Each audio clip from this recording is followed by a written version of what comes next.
নমস্কার বন্ধুরা, তপতির ঘরকন্যা নতুন একটি ব্লগে আপনাদের স্বাগত জানাই। আজ আমি দোকানের মতো দই বড়ার রেসিপি শেয়ার করব। 200 গ্রাম বিউলির ডাল নিয়ে আমি আগের দিন রাত্রে ভিজিয়ে রেখে দিয়েছিলাম। এবার পরের দিন সকালে বাটার সময় কয়েক টুকরো আদা, 2টি কাঁচা লঙ্কা আর অল্প জল দিয়ে বেটে নিচ্ছি।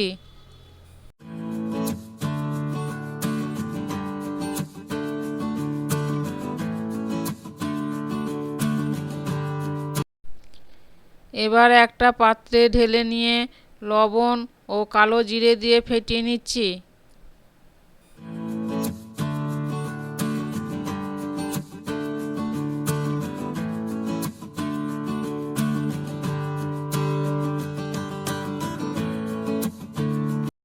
পরে একটু খাবার সোডা দিয়ে আর একবার ফেটিয়ে নিচ্ছি। এবার গ্যাসে কড়াই বসিয়ে তেল দিয়ে তেল গরম হলে একে একে বড়াগুলি ভেজে নিচ্ছি।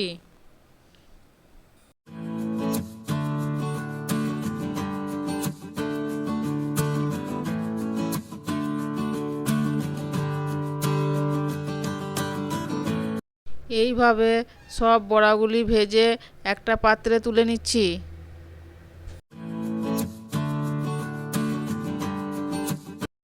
আমাদের সব বড়া ভাজা হয়ে গেছে। এবার একটা বাটিতে জল আর অল্প লবণ দিয়ে গ্যাসে ফুটিয়ে নিচ্ছি।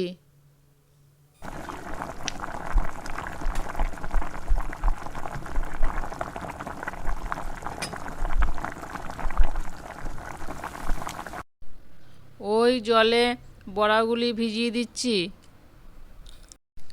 কিছুক্ষণ পর জলটা চিপে চিপে বড়াগুলি একটা প্লেটে তুলে নিচ্ছি। দইটা একটু ফেটিয়ে নিয়ে বড়ার উপর দিয়ে দিচ্ছি।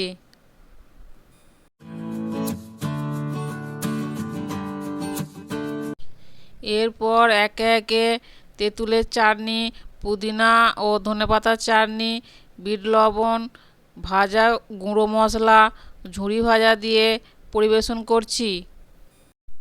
আমাদের দই বড়া রেডি। খেতে খুব ভালো হয়েছে। বন্ধুরা, আর দোকানে কিনে খাওয়ার দরকার নাই, বাড়িতেই এইভাবে বানিয়ে খান ও সকলকে খাওয়ান। ভালো লাগবে। ভালো লাগলে লাইক, কমেন্ট, শেয়ার ও সাবস্ক্রাইব করবেন। আজ এই পর্যন্তই। আবার দেখা হবে অন্য কোনো ব্লগে, অন্য কোনো রেসিপি নিয়ে। ততক্ষণ সবাই ভালো থাকবেন, সুস্থ থাকবেন। ধন্যবাদ সকলকে ভিডিওটি দেখার জন্য।